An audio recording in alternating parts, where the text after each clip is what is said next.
Welcome back. We are now together with a couple of panelists, amazing people in our industry. We are going to talk a lot about consumption during crisis, the fact that obviously consumption cannot stop. How does it shift towards digital, towards online? How do you change your digital business and your digital campaigns towards the new market needs? And we will obviously have a couple of case studies.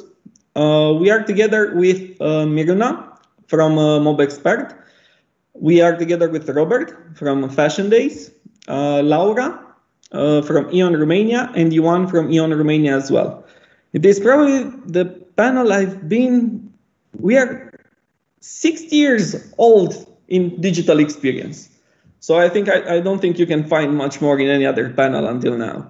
So, ladies and gentlemen, don't hesitate to ask a lot of questions. We obviously need to challenge these people. They have a lot of experience, so use the Q&A safely and let's try to ask them important things. We can either confirm or challenge our current thoughts about digital. Now, I think we can go to each one of you and let's start step by step. Let's discuss a bit how things were before COVID. Let's start with pre-March, let's say in Romania, and then let's go towards during COVID and post-COVID. And I think we can definitely start with one of the most important questions. How important was digital to you? And I think this will address each one of you. How important was it? Were you only in digital? Are you omni-channel present? How were things happening before COVID? How much of your budget was important to digital? Shall we start maybe one by one, or does any of you want to start about this? Okay, let's go with Miruna, because everyone is looking extremely careful. So, Miruna, how much of your budget was going to digital? And hi, everyone. Again, if you can explain, you're at MobExpert, how many stores, how big are you? So maybe they can understand the context as well. Yes, of course. Thank you for the introduction and thank you for the invitation on this panel. I was only afraid to be the first, but somehow I'm just the first each time. But this is it, I think. So I will tell you more about MobExpert. We are maybe the only one from this panel who has also stores in Romania, physical stores. About MobExpert, some key facts. The total turnover in 2019 was over 230 million euro. We have 26 physical stores and the online store, 5 outlet stores, 3 in Bucharest, 1 in Constanța and 1 in Suceava, 8 factories, 2,400 employees. And yes, this is it. This is MobExpert in some words. Before COVID, we used to have around 100,000 clients who used to visit monthly our stores and over 250,000 users who visited monthly our online store. So this was before COVID, before this pandemic situation. After 19th of March, I think, we closed the stores. We decided to close the store, the physical stores, and we reopened all of them on 27th of April. So more or less 1 month ago. And what we did was to focus our communication on the online because we stopped all the offline efforts, all the offline activities that we have planned. We were very close to launch a campaign, but we stopped everything. So we move all our efforts to the online community and to somehow attract our offline users to our online stores. So first of all, we focus to inform and to inspire our our public. We knew that first we need to speak to our clients to tell them that what are the action that we will take regarding their orders, how we will deliver and when. So we focus on our hot public, and then we somehow empathize with our potential clients and give them sources of inspiration, how to organize their work from home space. So we did a lot of inspirational materials for them. So basically our priority number one was to focus on employees and on our clients. Safety first, of course, and then keep the business alive somehow. So this is we try to create a bridge between us and them.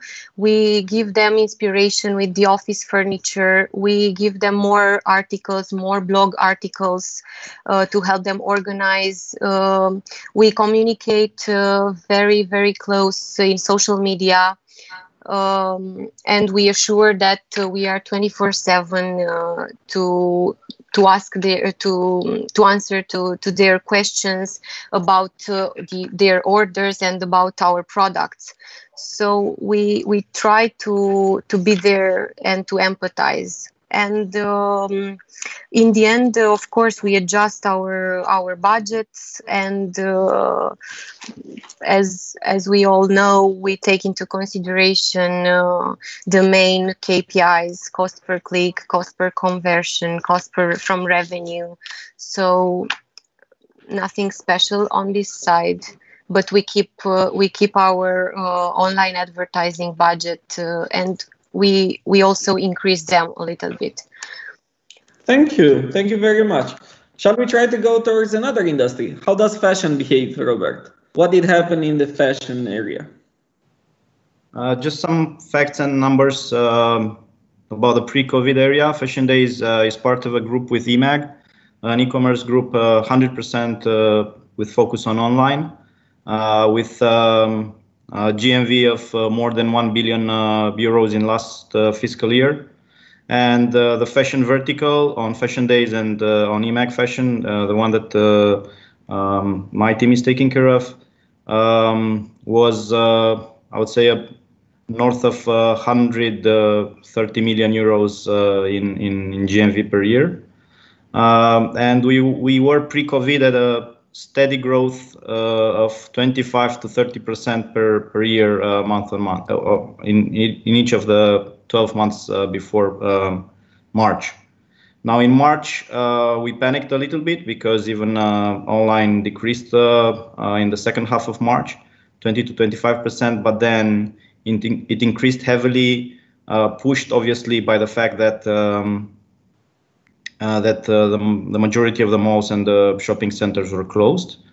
And we saw a huge increase in traffic and conversion, pushing us towards 100% year growth year on year. And that's a growth that we kept or even for the beginning of June. So we have 2.5 months of crazy rhythm. And coming back to what Miruna said, obviously safety first for our people and then for the clients. That was the mantra of March. The mantra of April was huge investment because we saw the potential. So if Miruna said that they increased a little bit, we increased a little bit more. And we also changed the mix because usually before COVID, we were roughly 50-50 in offline and online media planning, media spending. During COVID, in the TV mix, we changed a lot to daytime because people were present at home and watching news stations. So we focused a lot on that. Also, we pushed a lot on YouTube application for the TV. Targeting especially the TV app for YouTube with huge increases there. Also Instagram, huge increases. So we pushed a lot of, we understood that the customers are spending time differently, and we were pushing for their time, obviously spending the money there. Do you foresee anything regarding this trend? Do you expect it the moment the malls will reopen? Do you expect everything to go back to what was happening, or do you think only 50% of it will remain alive? No way. We believe that pre-COVID era fashion was 10% of the total fashion market. Fashion online was 10% of the total market. We believe that post-COVID it will go to 25%. We see already numbers from China. We see already numbers from some of the Western countries. We have the advantage of tackling this, let's say, crisis with information from so many countries that are either ahead of us in terms of the COVID curve or opening malls and so on. So we see that people in China, March and April, 50% of the traffic mall was coming back, but just 50%. And it doesn't grow. It doesn't grow by 1 or 2% per month. It doesn't grow like 15% per month. So it will come back to 100% in a couple of months. So we expect that the malls will obviously come back to 100%, but maybe it will take 1 year or more. And in the meantime, people understood the advantages of online, and this kind of fast digitalization, fast forward race of digitalization pushed 2.5 years or 3 years of huge developments from our side or communication in just a couple of weeks. We estimated that we would reach 25% of the total fashion market in 2023. That was our estimation and data and trends. And now, in a couple of months, it's already done.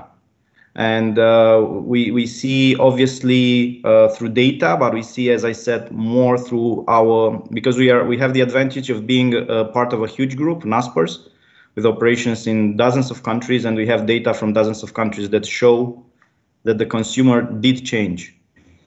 That's pretty amazing. Now, again, I'm not sure what you sold in terms of categories. I mean, it's pajamas, because looking at other categories like formal wear or bridal clothing, it's less than 30% already. But that's true. That's true. But if I come back, obviously pajamas tripled or quadrupled, but it was a small share. But people were stuck in home and they wanted to go to the sports centers and fitness centers. So all of a sudden we sold a lot of sports shoes, even though people could not run outside, but they wanted to get, dressed for being fit and doing their yoga practice and their whatever aerobics or even indoor bikes, indoor fitness a lot. So we sold a lot of sports brands, and obviously a lot of clothing for kids, because again, 90% of the kids apparel industries in malls, they were closed. Kids are still making a lot of stains on their blouses. It seems on their pants and so on. Exactly. So we saw a lot of obviously high heels shoes and evening dresses took a hit, but all the other parts increased heavily. And we have operations also in Bulgaria. Bulgaria opened the malls a couple of weeks ago, and we don't see any decrease in trends for Fashion Days Bulgaria. We still push like crazy. Thank you very much. Now let's go towards a bit more complicated industry, or at least the way I perceive it. How did E.ON move? I mean, what happened? I'm not sure. Shall Laura start? I can tell you a little bit, and then Ivan can complete me. So what we saw in our customers, for the last 2 years, we saw a tendency of them moving towards online. It was a normal tendency, but in the last 2 years, we saw an acceleration of it, of 2 digits maybe from year on year. And so we were kind of prepared to serve all kinds of requests buy online. For example, our customers can buy online their energy subscription, their gas subscription, their heating or cooling solutions. Also, we have developed in the last 2 years the mobile application and also the digital account where the customers are able to do their day-by-day operations like receive and pay their bills and also I don't know, send their indexes and so on. So we were kind of prepared from a technical point of view. What we saw pre-COVID was a big acceleration in the social media and in the way the customers wants to interact with us, because as you said, it's an energy brand, so we were used to having the customers contact us only for the general inquiries related to their needs. But what we saw in the last months before COVID was a more personal approach on social media on how users can decrease their energy bills and their gas bills. So we were just focusing on developing more helpful content when COVID hit. Well, in our 28 stores, which we closed mid-March, we had, of course, a range of, let's say, less digitalized customers that had to move in online. So for us, it was kind of a big opportunity to be able to serve and to be able to catch the less digitalized customers of E.ON together with the more digitalized ones. For example, we saw people coming and activating their online invoice for the first time or trying to pay their invoice for the first time. And it was a very nice experience. We had to put all our colleagues and all our ideas to a very good use to be able to serve them. They were maybe elder people, a little bit reluctant to digital, paying their first time a bill with their card, or maybe going to their nephews, okay, how do I pay my bill this month? And this was a category of customers that we really focused on to help during this period.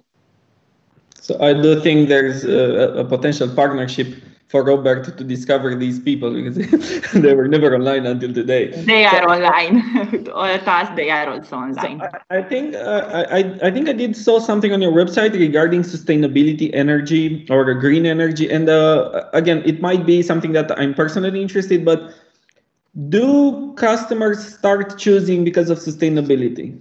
Do we think that they're going to choose their supplier or their e-commerce because of CSR, because of sustainability, because of these actions? What is E.ON doing? And second, not only what is E.ON doing, the question is, do we think it's going to have an impact in Romania? Do you think our market is educated in this direction?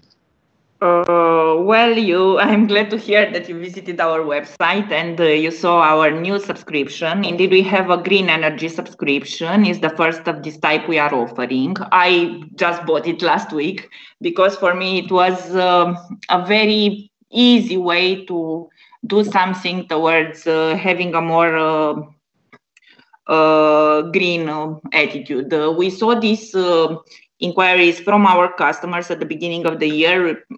Now with COVID, we all remember, we all forgot the crisis, the eco crisis that happened in Australia at the beginning of the year. And we had this movement at group level of people asking, okay, what can I do more? What I can personally do more? I don't want to, I don't know, make a big effort. Okay, so we are not expecting people to, I don't know, start recycling very aggressively, but this subscription was one of the ways that E.ON is responding to this need of attitude change that we see from our customers and they are asking about. Because you also mentioned CSR, we as a company involved a lot during COVID in supporting different causes. I know that also the other panelists did a lot of good actions, and in fact, a lot of companies in Romania really got involved. What we did is, in plus of supporting the medical sector, we gave a little bit of empowerment to our customers, helping them help others. For example, we had a campaign. It's Dăruiește Lumină. We had it for a couple of years, but usually we do it during the Christmas time, but now we activated it. So 2,500 of our customers were able to receive free energy by the proposal of someone. So if somebody knew about a case, let's say, that was affected, they came to our Facebook page, they wrote us the story and the proposal, and we gave the proposed person free energy. We also did the same for pupils, for their at home school, because we knew and we heard about cases where people they didn't have the necessary, like a laptop or a phone, to be able to attend their online classes. So together with E.ON, we donated over 100 laptops, I think, to these young people. Okay. I think also, Miruna, I think you had a campaign which I saw publicly. Is it in partnership with EMAG? Yes, yes. Me and Robert right now are part of this campaign together with Banca Transilvania and Bitdefender. We started a campaign, Donează pentru linia 1. And the focus of the campaign, the main reason, is to assure materials in the hospitals for the doctors who are in the main line there, who help patients with COVID. So Robert, I think he has some numbers about the donations. So I will let him talk about numbers, about how many donations we raised together, and more details. I think he has. Yeah, I think this was an excellent exercise that showed that major local companies can work in sync, and Miruna nominated the 4 starters, but there were others joining later with impressive donations. Right now, there is, I mean, from day one there was a public page. So if people just search on Google for Donează pentru linia 1, they will find details. There are more than 12 million leis, which is roughly $3 million raised and donated publicly. There are other millions of lei donated directly without being, let's say, shown public. And one of the other stuff that, I think, efforts that we pushed in the first weeks of March was to be sure that we push the price down on medical masks, because there was a short supply in the countries, and let's say the price per mask was roughly $1.5. You could find it, in the pharma chains and so on. And now with the efforts of huge logistics coming from China and Asia, we managed to put it to send it to customers to roughly 0.3 or $0.4 per mask. So a price reduction of almost 70%. And this, I think, was important because people were talking about masks being mandatory, but I think the price for a lot of population, of parts of population, of $1.5 per mask was not cool enough. So we pushed that, and I remember that the first shipment we had 50,000 boxes of masks coming on I think Thursday, and then another 80,000 on Friday. The first shipment just finished in a couple of hours. Back then we were able to sell it for 70 euro cents, and then 60 and 40 and 30 and so on. And we still sell as of today. So that contributed, I would say, to the effort that also Miruna described, of partly donations, partly helping people getting masks at a best possible price with zero commercial margin. That's very nice to hear the fact that all the local players also got involved, and I mean, having groups behind or VCs doesn't matter. It's very important to get involved in this, especially during the pandemic. Now, because of the pandemic, I do want to ask someone working in IT a bit more. How do you move your team home? How does it work? How did your team change? What was your new structure? Did you manage to move all the sales angels remote? And I think we can listen to E.ON a bit, telling us what happened with E.ON during the pandemics from this side, from this perspective. Yes, hi. So, yeah, really, it was just to say it was crazy at the beginning because we started really fast to move a lot of people at home. So we had over 2,000 people to work from home. And as mentioned before, we are also having the physical location. So we had to move people not only from physical location to home, but to move them to different other channels. So we increase our live chat support, for example, with people that did all their life just physical presence support with customers. So this was a huge impact also for our customer, but it was a huge impact also for our colleagues because they had to do stuff that they didn't do until then. It was new. We had to work a lot on technology to support all these changes, and this was basically, I think, our first 10 days, starting from March. It was 14, 18 hours of work daily just to be able to move all this and reshift everything to our digital channels and call center and IVRs. So we had our team, of course, the technical team, but with the support from business colleagues all over the place, we managed to move this in the country. Afterwards, we've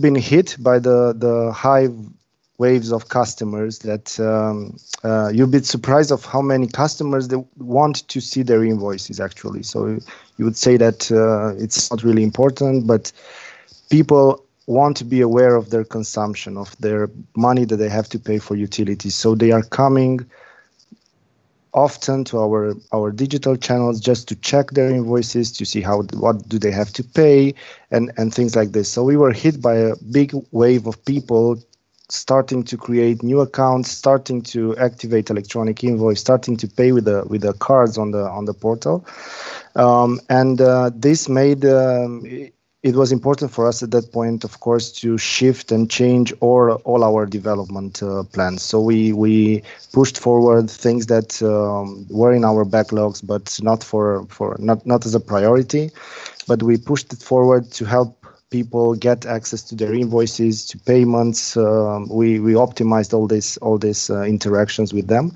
and we got really high numbers. For example, if you compare month by month with last year, we had 150% increase in account creation, in electronic invoice activation, payments.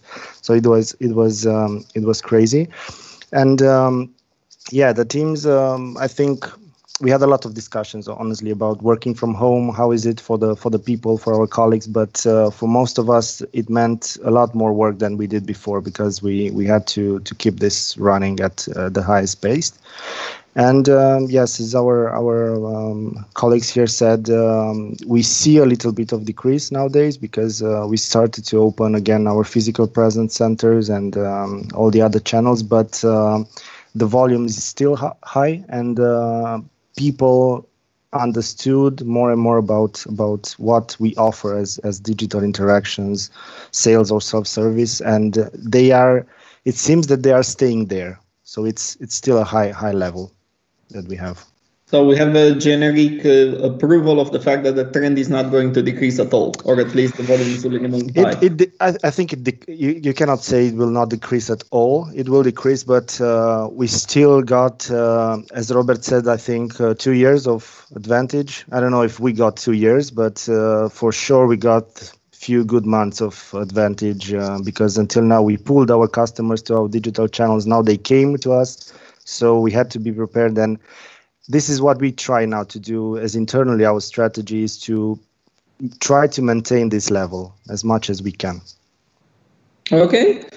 Now, let's look at the dark side a bit. I think this is a question that we all need to address. How do you protect your brand?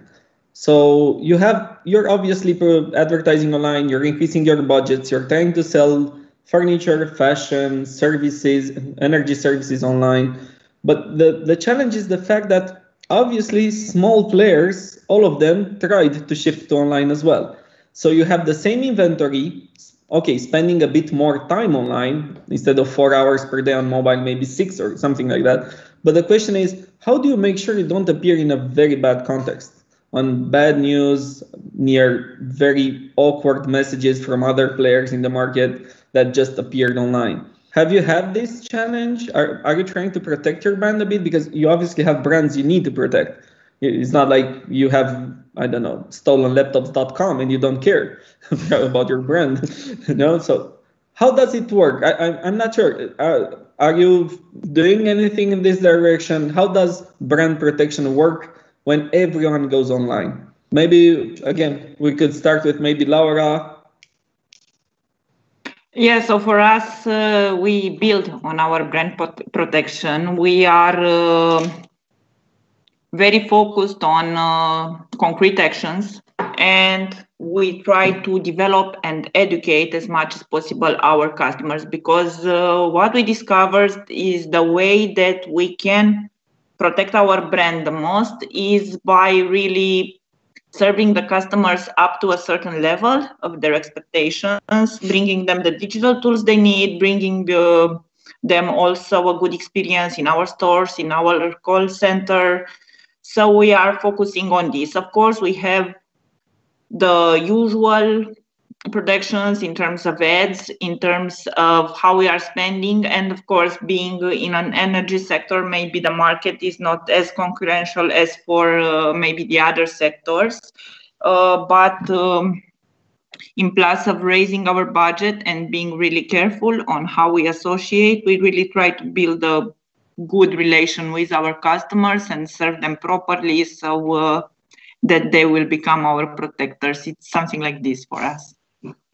I'll jump and I'll follow up on this, because I think that we are as well a customer-centric company, and we have this mantra of having the best quality for the customer benefits as possible 24 hours a day. And if this happens, even in a crisis, be it economical or pandemic, then pretty much the brand protection is taken care of. So in our cases, for us, it was important that if people knew that in Bucharest and big cities, for example, we deliver 70% of the parcels next day, then that was their target of the customer. They knew that. So if we would come with 5 days delivery just because there is a crisis, but 5 days all of a sudden, then it would be an issue. So our focus was how to get as close as possible to that, even in these challenging times. The same with the prices. Obviously, we understood that the malls were closed, so there are no options for the people to buy fashion. We could increase prices, but that would be obviously, again, stupid from our side, as we all the time want to offer the best potential prices for the customers. Then there is the thing with the fact that immediately we wanted to sell masks, because people could get now from online masks at a cheaper price than in pharma chains. Then we launched also other categories because people had more time online. So we understood that keeping the same quality level and maybe selling more products and offering them more products and more content, that's enough to protect the brand against the couple of exceptions that may occur on a monthly basis.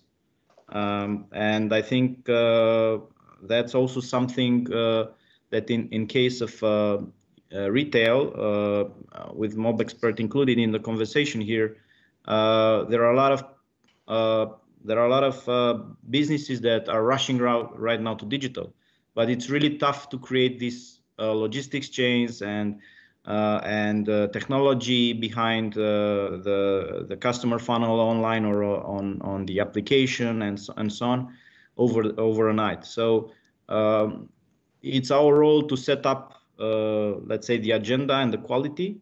And it's good if all the other competitors are coming to match that content, that quality, because then the competition will work in the advantage of the client. But that's not an easy peasy exercise. So keeping the bar as high as possible is the best form of brand protection. I don't know if everybody agrees. Yes, and in my opinion, I think that we are in the e-commerce industry, and all of us, I think we talked right now about the marketing mix, the product, the price, the promotion, and everything. So basically, to keep you on a higher level than the competition, is looking to this marketing mix and choose a differentiation, a strong point of your brand, and keep capitalize on this strong differentiation. Because in our industry, for example, in home and deco industry, like Robert said, it's not easy peasy to deliver. For example, it is a big challenge for a small competitor. So there are a lot of challenges in this e-commerce industry, and you couldn't come just like this and take the market. So we are in MobExpert. We as MobExpert, we are in a market with a high entry barrier because of this whole delivery system, because of the inventory who need to be local and not in other countries around. So people are expecting to receive the products very, very quick. Like in this period, for example, we have a lot of orders on furniture for gardens, and so the people are expecting to receive their products very quick, not to say and expect for, I don't know, 3 weeks, 4 weeks or more. So you need to. We try in this period to capitalize on offering a very good experience for our customers on our website, and we increase the information that we give them on our website pages. We keep them information about how we pack the products, about dimensions, and to be there for them to answer to their questions. So we try to capitalize on this side also, but offering also quick time of delivery, and not letting them expect for their orders. And last but not least, we are also very well known in the market that for the quality of our products. So we will keep this quality as high as we can, and to make our customer feel better at home. Thank you very much for all your answers. It seems we are getting close to ending this panel, so we have a couple of questions. Let's try to address them. I think they're open-ended answers, so I don't think we can actually answer these questions. But let's try to give our insights or our vision regarding these. So one of the questions is looking at other industries and seeing that ramping up was higher than 100% after stores reopening. Do you think that the malls will suffer after reopening? This is a question for Robert regarding fashion, I think. So I think this is a yes or a no. Do you think the malls will suffer after reopening? Because sure, but not as much as possible as in US, where like huge amount of malls per capita. So still the market here is, I would say, young enough that they will have a recovery time, and they will be fit and well in a couple of quarters. Okay. And second, let's address this question, and then let's try to close up. How do you see the future of e-commerce? Do you still think we're going to have domains for every producer? Do you think we're going to evolve towards a social e-commerce in which, like WeChat combined with Facebook, you can just see the assortment, you pay through WhatsApp, the assortment is not anymore on your domain? Let's start. I think, again, let's try to keep it to 20 seconds answers to each one of you. Laura? I think the purchase will move closer and closer to the customer. So if the customers keep being on social, then of course we will move there. We did the same for mobile. So yeah. Okay, but does it mean we will erase our E.ON Romania domain? Will it still be needed to buy? If we see that our customers will be able and will choose only to buy in social media, which maybe might happen in 50 years, then yeah, why not? We will move to where the customer is expecting us to serve him. That's for sure. This is why we moved in digital. Thank you. Mirona? I think that I like this big digitalization process that this COVID pandemic forced us to do it, and I think that all of us change our behavior, and it will be very hard. You know that there are these 66 days of of creating a habit. So it will be very hard for something else to come and make us change this habit again in going out. And so I think that this e-commerce industry will be the future. What do you think, Robert? You're smiling a lot on this answer. Because I know that e-commerce will be the future, that's for sure. And I also believe that there is going to be a battle of marketplaces. So there is not going to be one or two or three channels. Producers or retailers or specific brands will have multiple channels. And especially the digitalization across the region or the globe would maybe force them to focus on a couple of channels in one region, couple of channels in the other region. Okay, it's going to come with the cost of technology, but with a huge potential of huge markets. So definitely there's going to be a rush of marketplaces growth, and every potential platform will want to be in the retail space because the markets are huge.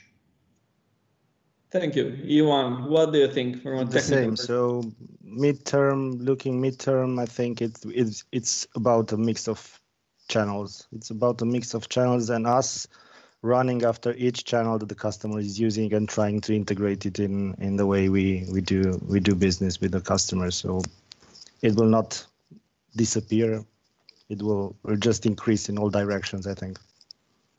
Lovely. I'd like to thank you very much. Guests, we had Mirona from MobExpert, we had Robert from Fashion Days, Laura and Ioan from E.ON Romania. I think we covered a lot of subjects. I think we had a lot of added value content.